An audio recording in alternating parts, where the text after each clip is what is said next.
Welcome to the Southern Stock Podcast. Around here, we're fascinated by stories, ones that shape us, challenge us, and remind us that we're not alone.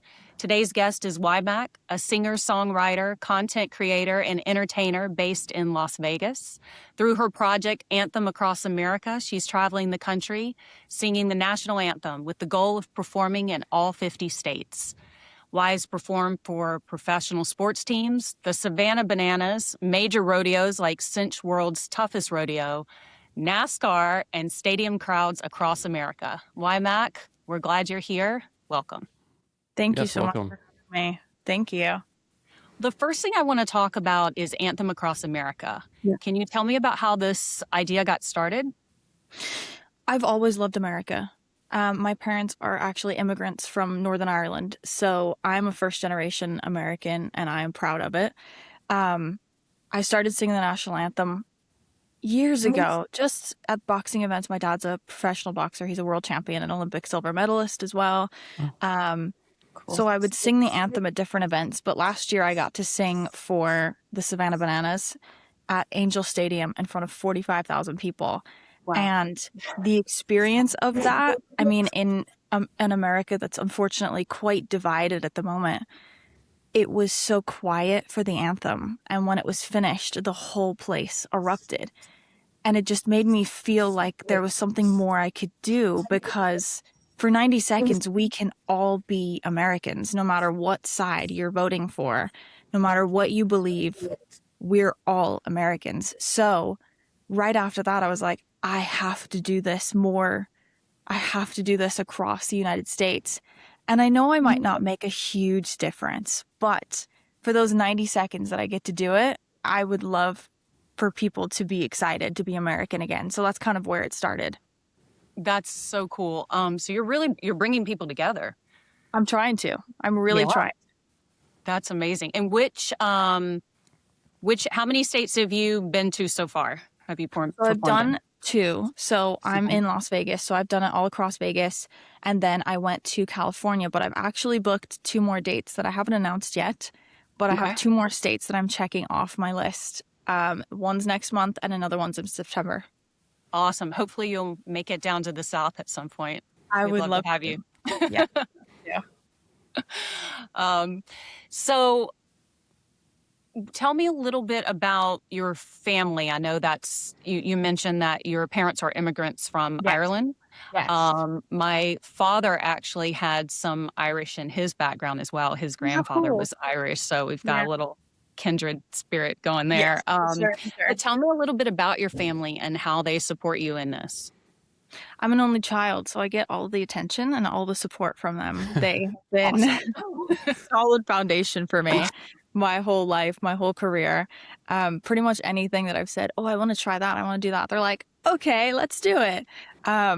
So they've been super supportive of everything that I've done. I mean, watching my dad's career, I was born more in the later years of my dad's career, but still seeing him train, even to this day, he still goes out and he runs every single day. He trains every day. We have a gym in our house, so he's training people every day. Like he is dedicated to the sport of boxing. And to see that dedication, I think growing up really rubbed off on me to be the best at everything that I'm doing. And I mean, I will say, not in a cocky way, but I feel like I'm one of the best national anthems in the country, not just because, oh, my vocals are like top tier. I'm doing it for the purpose of unity. I'm doing it for greater than myself, because when I go out to sing the anthem, it's not about me. It's about the U.S. It's about all of the patriotic things. So yeah, when you have an example like your dad too, like you see someone who gives it all or nothing, and that like really sets the tone. Like, how does that influence you to like give your all and like put 100% into what you're doing? Yeah, it influences everything, right? Like that's my example growing up, and I always push to be the highest level that is humanly possible. To try to get to all 50 states is kind of crazy, with no budget, with no anything, with no one knocking at my door at the time. And to see that putting in the work of posting about it and contacting people and continually practicing and making sure that I'm ready so I don't have to get ready. I mean, it's the doors are opening now. So seeing that growing up, it's definitely still pushing me now. I think that's amazing. So you definitely have the work ethic. You have the vocals. I've been listening to some of your songs. I have a few favorites. Yay. We can talk about later. Yay. Or we can talk about now. I love Afterthought and Wrong Address. I thought those are just unreal, and your vocals are amazing. You obviously have the passion, and you're bringing people together, and I think God is a big part of that in your life, right? 100%. I noticed on your social media you read parts of scripture, and that's something that's prominent in my life, and I know Josiah as well, is faith and faith in God. Absolutely. Do you mind talking a little bit about that and how that plays into this? Yeah, especially really curious about how your devotional podcast kind of started. I really enjoy those, and I hope you continue to do them because they're really fun to watch, and it's kind of a nice break in like when I'm going through my social media and I see something like that, it kind of brings everything kind of down, really like gets you focused on, you know, what's really important in life and not just doom scrolling. Exactly. I know. I catch myself doom scrolling here and there. Yeah, guilty. We all do. Yeah. I felt like at the time before I started it that I wasn't doing enough. And not that you have to do anything for God to love you or anything like that, but I felt like there was more I could do with my social media. And I started it right after the anthem for the Savannah Bananas at Angel Stadium. And I was starting to gain more followers, and I was starting to get a little bit more traction on my social media. And I thought, yes, I can use this to my advantage, but the more eyes that get to be on my page, the more eyes I want towards Jesus and towards the Bible. So that's kind of where that came from. Because again, I felt like I wasn't really doing enough, and I had wanted to. And during COVID, I actually started a small group that we did on Zoom, and we were just kind of going through the Bible because we couldn't get to a young adults group or to church or anything like that. So it stemmed from wanting to do another kind of group, a sort of Bible study. But I was like, I can just do it on Instagram. And it felt like a big leap too, because I hadn't done something so blatantly Christian on my page. Yeah, I posted blessings from God and, you know, God first and all of that. But I feel like I really took a stand and said, this is who I am. And if you like it, you can follow along. And if you don't, you can unfollow me. And I had some people unfollow me because of it. But I would rather be doing these devotionals and worshiping God and sharing Jesus on my page than worry about what other people think. I think that's wonderful. Thank you. I think you're strong in your convictions, and you have to be these days, right? Absolutely. And what can you tell me a little bit about that? Kind of reminds me of NASCAR and how there's always that prayer and that devotion kind of at the beginning, which I find to be wonderful and peaceful, and just like this quiet time before the roar of the engines, right? And I know that you sang the national anthem at one of the NASCAR events. Can you tell me a little bit about that? Yeah, I got to sing for the Focused Health 302 in Las Vegas. It was the inaugural race, and I had been to the Las Vegas Motor Speedway when I was a kid, but I'd never actually experienced it myself. And it was incredible. And the prayer, like you said, I love the invocation. It's like one of my favorite parts because it is that moment where you get to just reflect and you get to be quiet for a moment before the big race. I love that part. Standing beside the preacher that does it is like kind of scary because I'm like, I have to follow this now. They do the same thing at rodeos. And I'm like, I have to follow this? Ugh. It's a bit scary because it's so powerful. It's such a powerful moment. And then I'm like, oh, say, can you see? But you've got it and you do it. It's fine. Well, and you're in front of a really passionate crowd too. I mean, like all sports, they have their passionate fans, but NASCAR fans are, I don't know, they're a whole other level of passionate and just the energy. And isn't that like Vegas Speedway? That is such a beautiful venue. Gorgeous. I got to shoot there last fall with a buddy of mine, and I just was blown away by the experience. 'Cause I grew up like sim racing at the track, but then you go there in person, you're like, oh my gosh, this is beautiful. And the fans, they're like very passionate fans, and it's just a really cool, I mean, from your point of view, I can imagine it's like got to be even more special, especially Yeah. in like it's your hometown too. Exactly.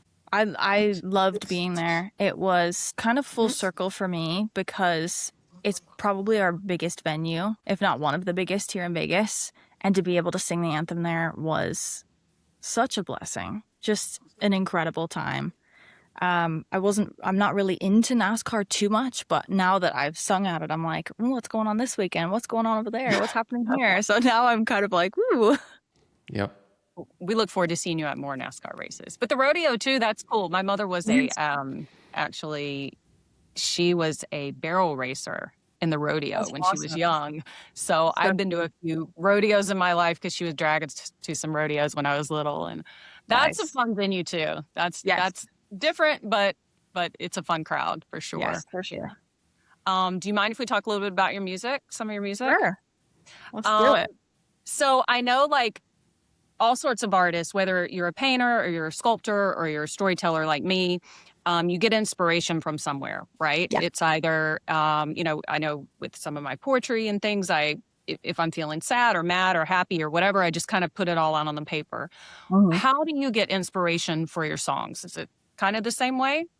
It is. Yeah. I definitely just pull from, real life, or if something pops in my head. It's like I love hearing about Michael Jackson and how he felt like God would give him ideas, and if he didn't do it right then and there, he'd give it to Prince.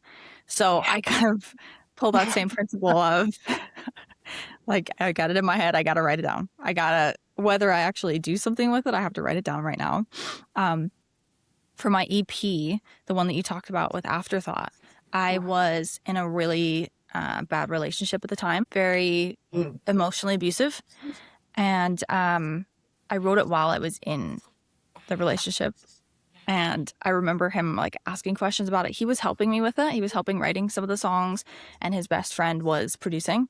And I wrote one of the songs called Blacked Out. And it was about how it was very literal. I said, you're right beside me, but you're not even there. So like we'd sit on the couch and he wouldn't even, like, there was no conversation. There was no connection with him at all. And I remember him asking me about that song. He was like, that song is so good. What did you write it about? What was your inspiration? If you only knew. It was you. I told him straight to his face, and they didn't talk to me for 3 days, which was normal. So, I was already kind of like out of the relationship while I was still in the relationship, because it was trying to navigate when I could end it finally. Mm-hmm. But we were really good friends. He was just a very bad, It happens. So, yeah. So I prefer to write about like heartbreak and like bad things. I don't know why. So thank you. Me too. I really I like don't know. I thought I was strange for a while because I'm like, why are my poems and my books so sad? No. Am I just really that moody? But I think it's just when you're in a place of heartbreak or sadness, you just, the feelings are so strong, right? Yeah. When you're happy, you're kind of out doing stuff and you're dancing and you're, living your best life. But when you're sad, you're kind of just sitting there with the feelings. And what do you do with them, right? Either they eat you up inside or you get them out on paper. You do. It's really interesting how some of the lowest moments in life like inspire the very best songs. It's kind of the same for me. Like I've half written like 1,000 songs, but I finished like a very few of them. But one of them that I finished, it came to me so naturally, and it's still one of I think it's probably still my favorite song that I've ever written. And it's weird because I didn't feel like I was forcing it, because everything felt so real that it felt like it just flowed naturally. All the words and everything, like it felt like I was actually sharing how I was feeling, and it wasn't just, oh, this sounds really catchy or something. You know what I mean? Because it's raw emotion, right? Yeah. That's what it is. I would rather write from the authentic raw emotion than be chasing something popular or something that's going to go viral on TikTok. Like I would much rather write from there and like never make it to the big leagues than be like, oh, this is going to be a hit. It's going to be a hit, because you'll eventually drain yourself and you'll not actually enjoy the writing or enjoy the music or the poetry or anything ever again. Right.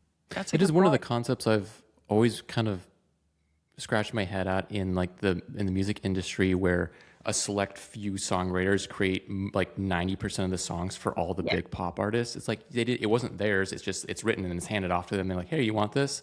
And it's interesting to me because like, yes, they perform it really well, but if you didn't write it, like how do you connect with it in the same way? I find that so interesting and kind of odd at the same time.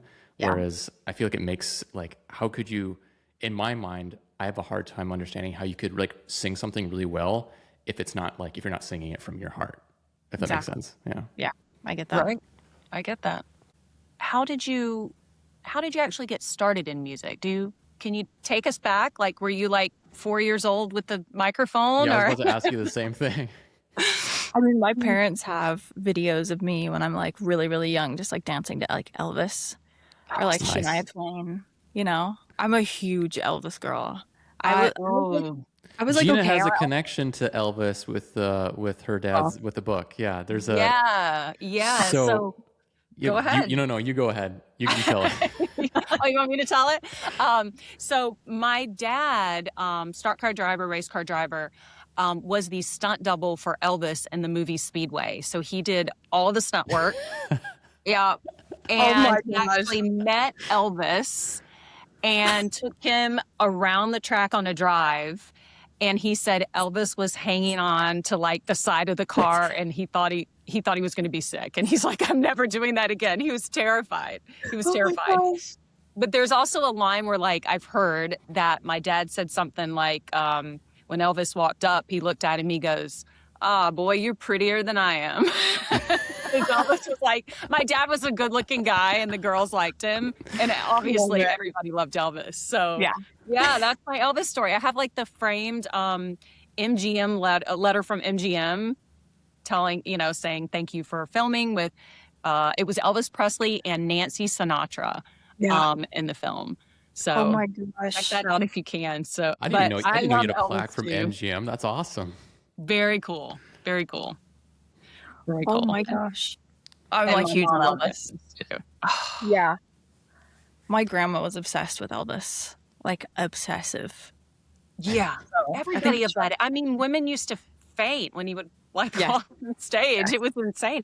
And he was super talented. And you mentioned Michael Jackson, unbelievable talent. And Shania Twain too. I love her. She's awesome. She's great. He made a comeback. So you like listening to dancing to Elvis, singing along to Elvis when you're younger. Who are some of those other artists that really like got you passionate about music? Like for me, I grew up primarily listening to Christian music because that's like all my mom would allow in the house.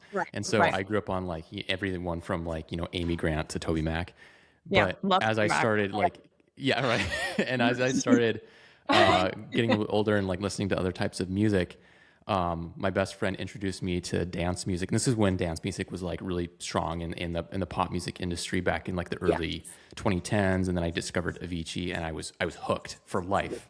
And it's still my favorite artist. But for me, that was a defining moment. I was like, that's the type of music I want to make. What was that like for you? I think honestly, like Shania Twain would have been my top influence as a kid. I started really professionally going for singing when I was 9 years old. Like I loved music and I loved to be an entertainer. That's always been the thing for me. But when I was 9, I actually went into a girl group. So it was a country girl group. And we lasted all but probably 6 months until the moms got really jealous of each other and the whole thing just exploded in our faces. It's fine. It's whatever. But I started in country music, and I think Shania Twain, like Carrie Underwood, Sheryl Crow, all those country girls, almost country pop, were my inspiration. Definitely my inspiration when I was younger.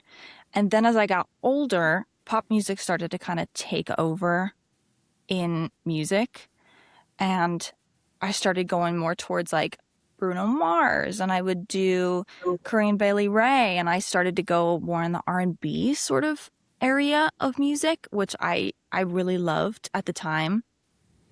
And then I continued to just kind of do pop music. So like I would write my own music and it would be on the pop side. And it wasn't until about 4 years ago that I was kind of listening to my voice really in depth and thinking, like, I enjoy pop music, but I don't feel like pop music is where I'm meant to be going or what I'm meant to be doing.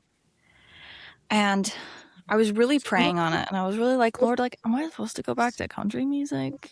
Like, I started with country music. Like, I was singing Wynonna Judd music. Like, I was in the depths of country when I was like 9 and 10 years old. And I went to an event here in Vegas. It's called Monday's Dark. They do it every other Monday, and it benefits a charity here in Vegas. They raised $10,000 in 90 minutes. It's such an amazing event here. They bring in performers from Las Vegas, and we'll do like a song, or they'll do some sort of performance. And so we were at their like big celebration, and I went in, and I was kind of sick that night, and I was like, I don't really want to go, but I'll go anyway. And I was just sitting there, and all of a sudden he brings out Shania Twain.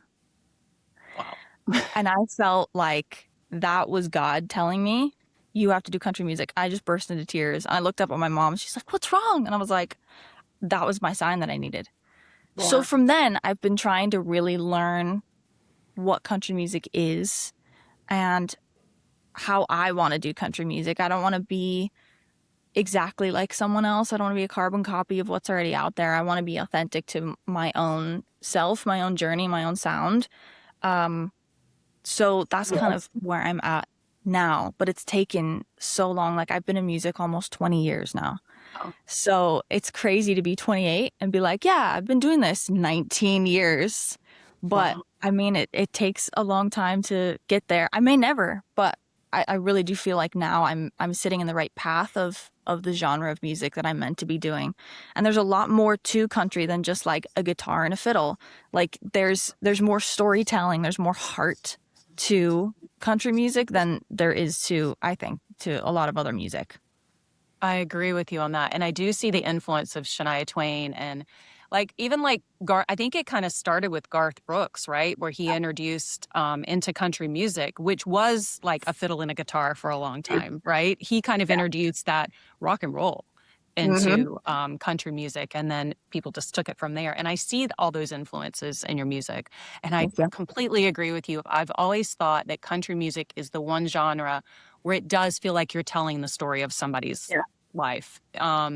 You know, it's heartbreak, it's family, it's front porch sitting, and, you know, it's all of these wonderful things. And it's very clean music for the most part, right? Like, it's one of those genres that anybody can listen to it, and you can have a 4 or 5 year old in the room, and you're not going to have to like turn it off really quick, right? Yeah, exactly. And they talk a lot about faith, I think, in country music. So I think that's what really brought me back to it, was that you can be so specific in country music. Like, Carrie Underwood is taking a Louisville Slugger to both headlights, and you're like, yeah, girl. Yeah. Like, because we all felt that. Yeah, like, that's illegal, but it's fine because it's country music, you know? We can do that in our heads. Exactly. But you can also be really specific about your faith. Like Ella Langley, one of her newer songs, she talks about Jesus in her song, and I was like, amazing. This is awesome. I pull a lot of inspiration from Brandon Lake as well. I'm a huge Brandon Lake. Yeah. Love his stuff. I went to see him in concert last year, and it completely changed my view on music and how you could actually perform, because like, a Christian artist is supposed to be very Jesus-y, right? It's supposed to be very like, but you don't have to be, because that's not the only thing that you can be as a Christian. That's not the only thing you can do with that sort of music. And I just love his new country direction that he's going with the rock country. And I'm like, I like that. So that's kind of what I've been pulling from as well.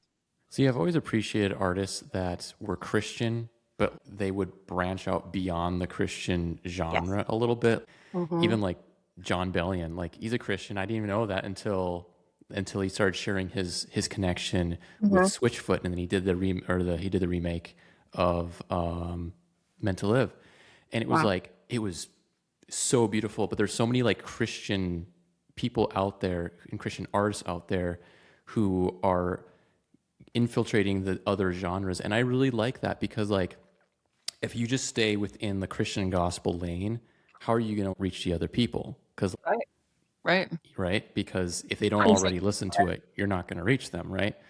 And so whenever I like, even with like Ella Langley and Brandon Lake and these other people, like I have so much respect for what they're doing because, and I really like what the music industry is doing. I feel like it's really starting to like evolve in a different direction where people are being more open about their faith. And I'm I sure. think that's really cool. And I think even like with Justin Bieber, I mean, we watched him from beginning to now, and he has gone through every mountain and valley you can imagine. But I really love where he's at right now because the music he's making is it's so stripped away of all like the BS.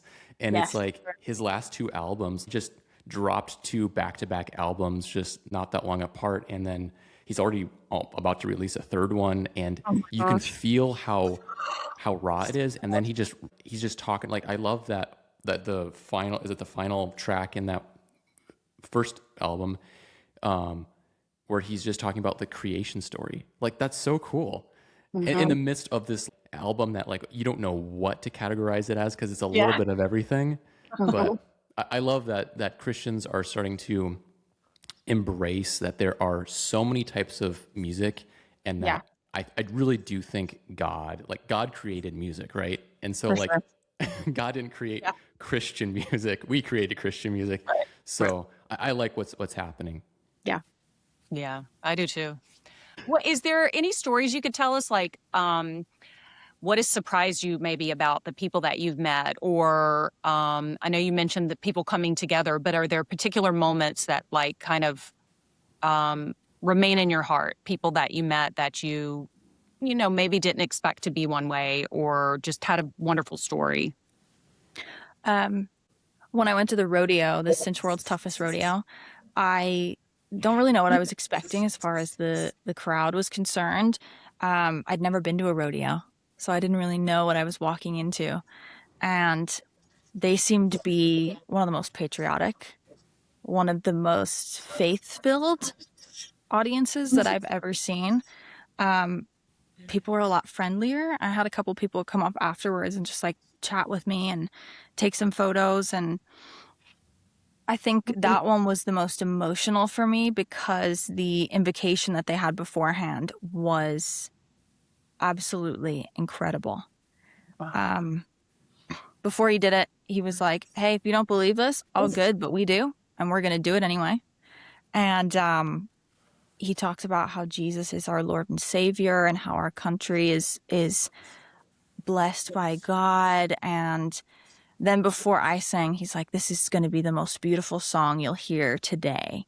And it was honestly a really tough anthem for me to do because I felt like I was following this like huge moment for me to just sing now. I'm like, uh-oh. But that one was really emotional, and I'm singing at another rodeo later in the year, so I'm really excited to go to another one and experience that moment again, because it was just, I had tears in my eyes and I had to go and sing. I was like, you can't cry right now, but it was an incredible moment to see God being glorified before any of it started. Like, it was so, Jesus is Lord and Savior, and we believe in him. And I was like, wow. Like, it was just, it was incredible. And I bet that was your best performance, you know, Well, because sometimes when you're passionate like that, right, and you have the emotion. it was probably the most emotional, for sure. Yeah. I also wanted to ask you, leading up into when it's your turn to perform, do you have any like pre-performance rituals or anything that like, how do you get your head in the right space? Do you do anything like, what does that look like for you? So I always say I'm not superstitious. I'm just little stitious, because That's cute. yeah, I'm not superstitious. I'm little stitious. I have to have a Dr. Pepper that day before I sing. I also have to have a cold brew with almond milk and vanilla from Starbucks. I just have to. There's no choice in the matter. And then there's these socks from Wrangler that they look like cowboy boots. They're like very colorful cowboy boots, but I have to be wearing a pair of those. Otherwise, it's going to be awful. You're like the race car drivers. They all have their pre-race, you know, no green, no peanuts, and, you know, whatever they eat and all that. Exactly. Cowboy boots, how many pairs do you have? I only have 4. It's so sad. You I need need more. more. See, my problem is that I spend my money on Christian Louboutins.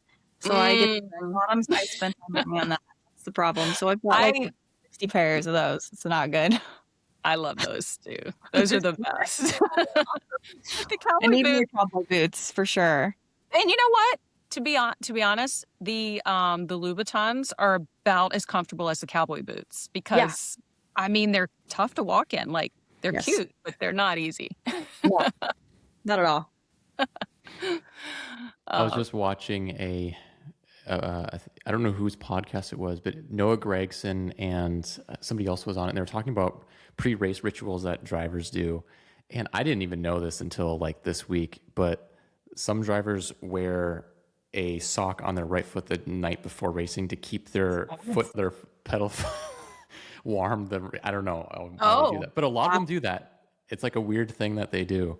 I Oh never my heard gosh. that. I know That's my dad did not like green, and I remember one time he had asked my mom like right as he was walking out to the track, he's like, hand me a washcloth. I need to wipe my face off. And she tossed a rag at him and not even thinking it was a green rag. And he immediately dropped it and he goes, like, well, darn, I'm going to lose this race. And he did that day. There was like a big accident or something. He's like, Charlotte, I told you, like, no way, no more green. And he made her like throw out everything green in the house, like the washcloths. It was not allowed.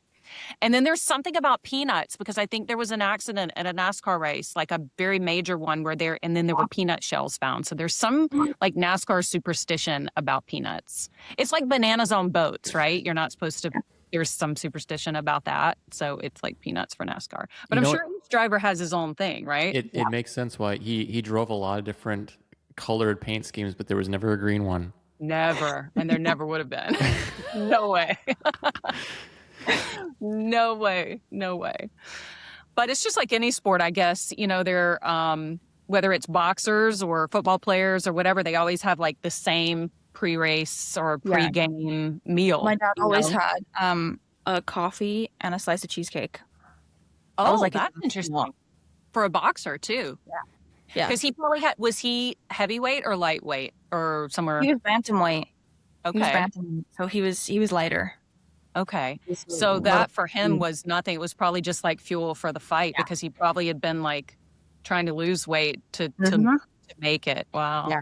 Wow. Yeah, that was always his thing. Okay. The way that you described his career and his mentality and how he approached everything kind of reminded me of Stick Elliott a bit because he was kind of an all or nothing kind of guy. I mean, very, very aggressive, very intense, and usually a lot of times the competitors, in the ring or on the track or on the field, like they'll hate you for it, like especially your rivals and stuff. But in the end, like, we saw that with Kyle Busch, very intense person, and just, it was all or nothing. But those are the people who are the most successful, and you really see like what their life is behind the scenes, and you see that they live such a dedicated life. Hearing the stories about Kyle Busch and on the track, he's just like this like super aggressive, all out kind of guy, and then off the track, he was a family man, and so many drivers sharing stories about like how kind and caring and generous he was, and I don't know. I think that's like a really, really cool thing to live your life in kind of a give it all or like just, what's the alternative, right?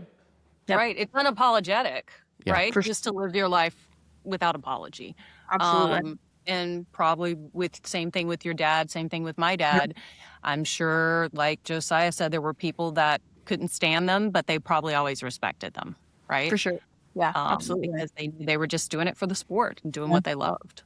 And that reminds me a little bit of growing up. I was a huge Tom Brady fan, and when his book came out about just his mentalities and his practices, and I really think his success wasn't so much as how athletic he was. I think it was his mentality, because like the way that he approached just sports in general, and the game and life, like, and how you tie that into life, like. It's why I really liked him, and when he was inducted into the NFL Hall of Fame, and he gave that really incredible speech, I was like, yeah, this is why I really looked up to this guy, because he was an inspiration for people, because he gave it his all, and he was one of those people that there's always something to learn from them. And that's why whenever I'm around people that are really passionate about whatever field that they're in, I always try to take time to like really listen to what they're teaching, even if it's something I'm not interested in or that I don't really know anything about. Like even like my dad, for example, like he was a machinist for 30 years, and he's an incredible carpenter. And like, if I could build stuff half as good as him, like I'll be fine. But, you know, I was more on the creative side, and he was more on like the practical side. But like whenever I listen, I try to take time to like really listen to him, because when I was younger, I didn't do that. I just wanted to like, you know, go play with my friends or whatever. And then learn how much wisdom he had and he still has. I'm like, okay, take time to listen, because those people who are really passionate about what they do, I love being around those types of people, because I just love learning from those types of people. And I think, you know, for us creatives, it's kind of the same thing. Definitely. Yeah, it's a good way to look at it.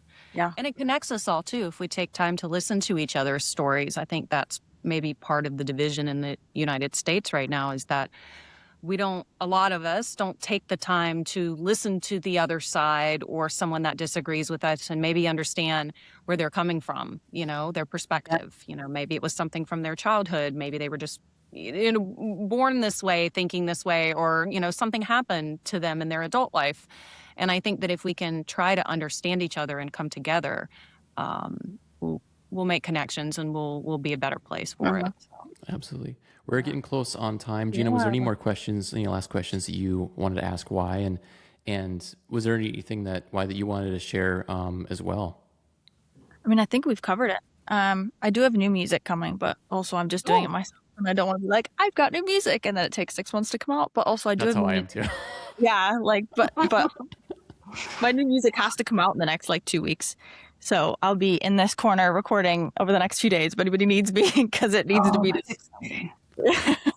Will it be a full album, or are you working on just individual songs? It's an EP? I'm working on a new song. New song. It's about America, and it was just my love for America and the patriotic vibes that I have going on.